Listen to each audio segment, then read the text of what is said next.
Seguindo o nosso estudo sobre a camada de transporte, falaremos um pouquinho sobre o processo de comunicação do TCP.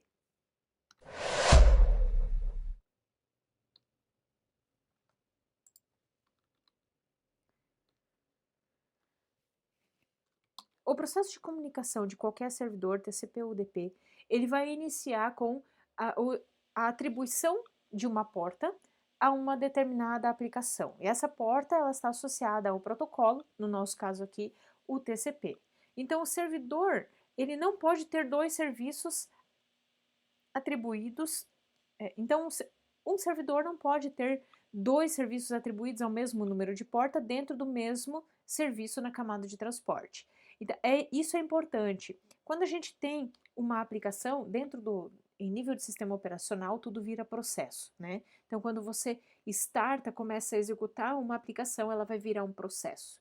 E esse processo, ele pode ter apenas uma porta associada. E essa porta pode estar associada a apenas um determinado processo, tá? Então, aqui é a nossa porta. A gente não pode ter uma, uma, uma porta associada a várias aplicações. Então, o servidor não pode ter dois serviços atribuídos a um mesmo número de porta dentro dos mesmos serviços, mas um processo ele pode abrir várias portas, tá? Então, aqui é o processo.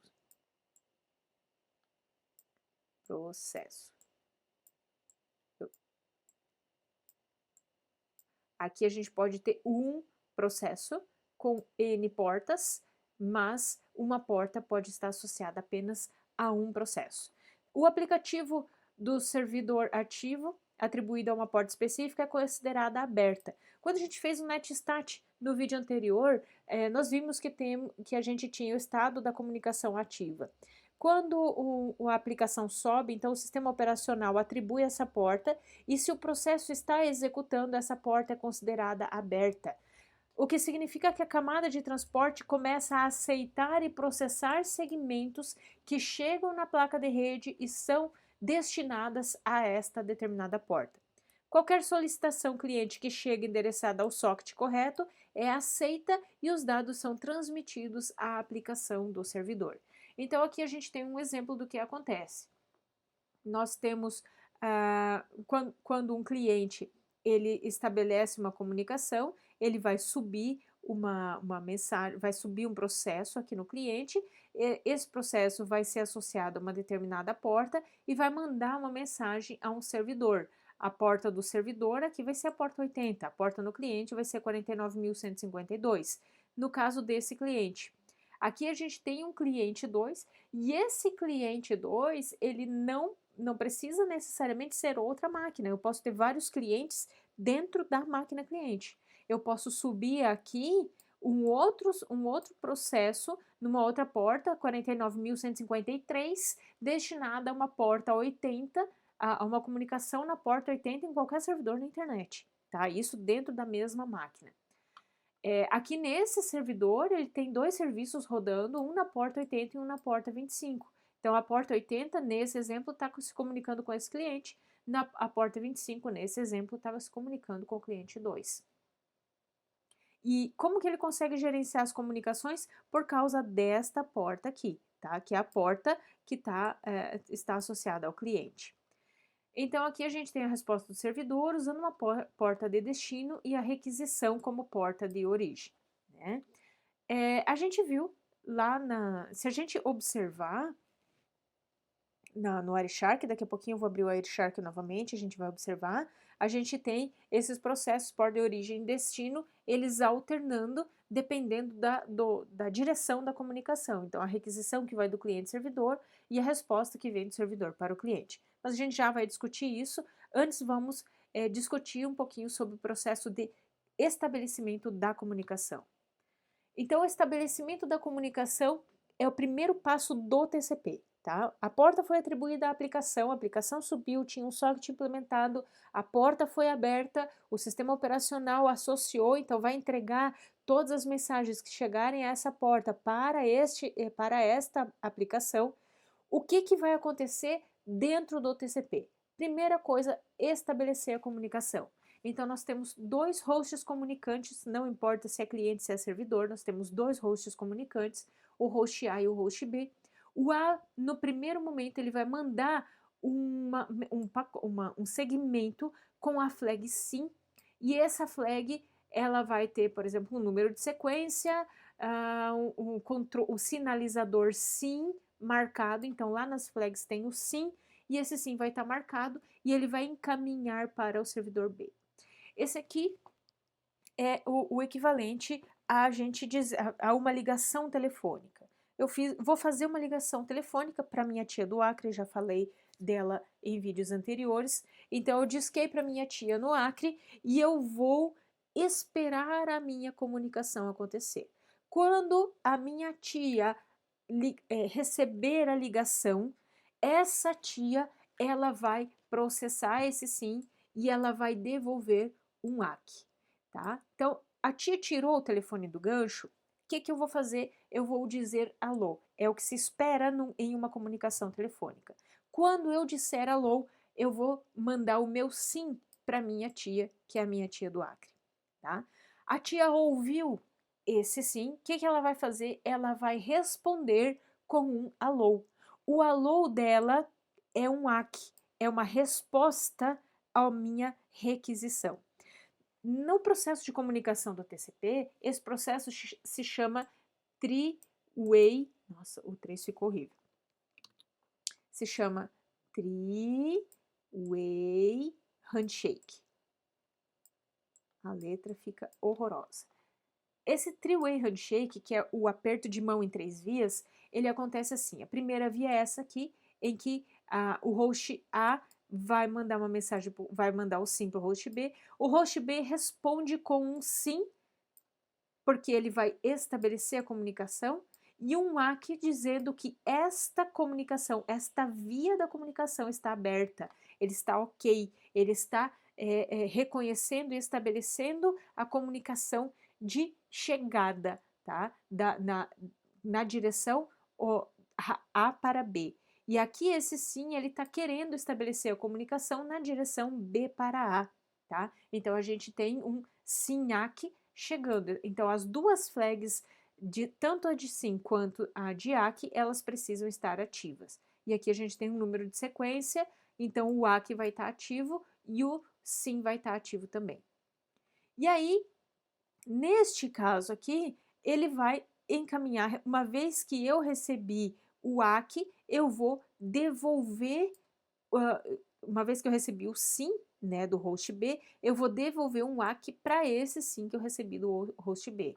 Então, lá na comunicação com a tia do ACK, eu disse alô, ela disse alô, e eu preciso falar alguma coisa, porque senão a tia, ela não vai saber se eu recebi a mensagem dela. É o que acontece nesse exemplo aqui.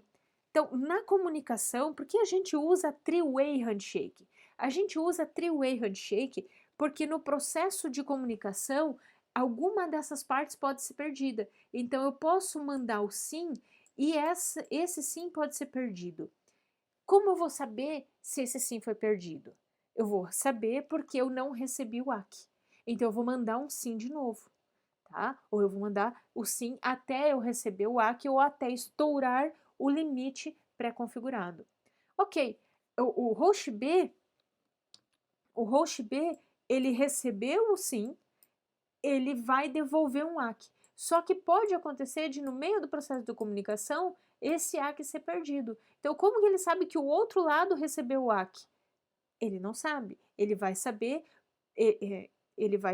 porque esse lado vai mandar um ACK também para o SYN que ele mandou. Então, da mesma forma que ele manda o ACK, ele manda um SYN também. E aí, quando ele receber o ACK, a gente espera, acredita, confia que esse ACK vai chegar no destino. Então, uma vez que este host ele recebeu o SYN e devolveu um ACK, e esse host recebeu o SYN e devolveu o ACK, já se considera que a comunicação está ativa. Pode esse ACK ser perdido?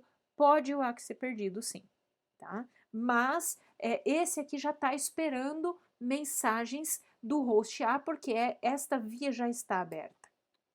e esse host já está esperando mensagens do host B porque esta via está aberta. Aqui eu tenho uma animaçãozinha que ela mostra um pouquinho desse processo. Só de uma forma um pouco mais, uma animaçãozinha, né? Uma forma um pouco mais didática, talvez. Então eu vou dar um atualizar aqui.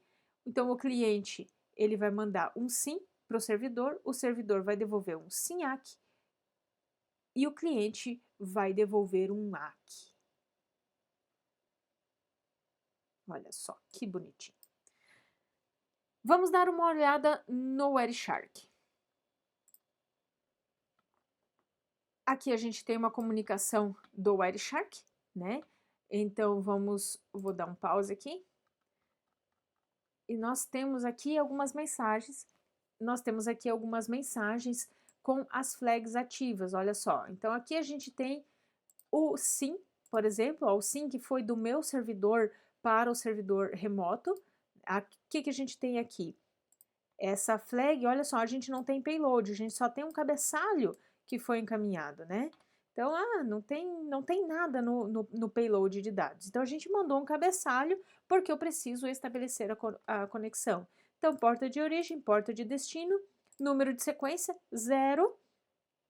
E aqui a gente tem as flags, olha só. Então, a minha flag está dizendo que esse cabeçalho é um cabeçalho do tipo sim, de sincronização. Então, eu estou querendo estabelecer o processo de comunicação. O que eu recebi de volta? Olha só, foi da 62.844 para 443. E aqui é a resposta que eu recebi. Esse é o SINAC que eu recebi do servidor. Olha só, então aqui a gente tem, vamos ver, aqui a gente tem tanto o SIM quanto o ACK ativos. Olha só, o bit do ACK está ativo e o bit do SIM está ativo. E o que a gente tem de volta? Olha só, o ACK saindo da minha máquina com direção à máquina com quem a gente está estabelecendo a comunicação. Então, aqui, olha só, a gente tem o processo de comunicação, o SIM-ACK e o ACK. Ok, uma vez que foi estabelecida a comunicação, os hosts começam a trocar dados, mensagens, e aí não tem mais dados para mandar. O que acontece no final da comunicação? Vamos lá, voltando ao exemplo da tia do ACK. Eu disse alô, a tia disse alô, eu falei alguma coisa para dar confirmação para minha tia e nós começamos a conversar. O que acontece no final da comunicação? A gente precisa encerrar a comunicação. Como a gente faz isso na vida real? Bom, na vida real, a gente se despede, é a despedida. Eu vou dizer, então tá bom, tia, tchau, e a tia vai dizer tchau. Quando as duas partes dizem tchau, a gente pode desligar o telefone. No TCP, a gente tem um processo chamado four-way handshake. Então, se antes a gente tinha o aperto de mão em 3 vias, agora a gente tem o aperto de mão, a finalização, a despedida em 4 vias. Por que em 4 vias? Bom, lá no processo inicial, eu estabeleci uma comunicação na direção do host A para o B e outra comunicação na direção de B para A. Então, o four-way handshake ele vai quebrar essas duas direções da comunicação. Então, quando o cliente ou quando um host não tem mais dados para enviar no fluxo, ele vai enviar um segmento com o sinalizador fim definido, tá? Esse fim, vamos olhar o Wireshark. Esse fim é essa flag aqui, ó, a flag fim. Então, eu tenho sim, eu tenho o ACK e eu tenho o fim também. Então, quando eu falar do fim, eu estou falando desta flag. Então, o A não tem mais nada para mandar para o B, ela vai dizer, ok, não tenho mais dados para enviar para o B. E aí o B vai receber o fim, ele vai dizer, ok, beleza, então ele vai mandar um ACK, e esse ACK é o ACK desse fim. E nesse momento, esta via de comunicação ela foi encerrada. No entanto, pode ser que B ainda tenha dados para mandar para o A. E a via de comunicação B para A, direcionada de B para A, ela continua ativa até que B conclua o processo de comunicação. Ele concluiu, o que ele vai fazer? ele vai encaminhar uma mensagem com a flag FIN habilitada. E aí o host A vai mandar um ACK para dizer ok. E quando o ACK dispara o ACK, ele já encerra esta via de comunicação. O ACK não está esperando mais receber nenhuma informação de B. Então o servidor envia o servidor, no caso aqui o A é o cliente e o B é o servidor. O servidor envia um ACK para confirmar o recebimento do FIN e encerrar a comunicação do cliente para o servidor, nesta direção. O servidor, quando terminar, ele envia um FIN para o cliente para finalizar a sessão, né? Mandou o FIN e o cliente responde com um ACK. Vamos olhar no Wireshark?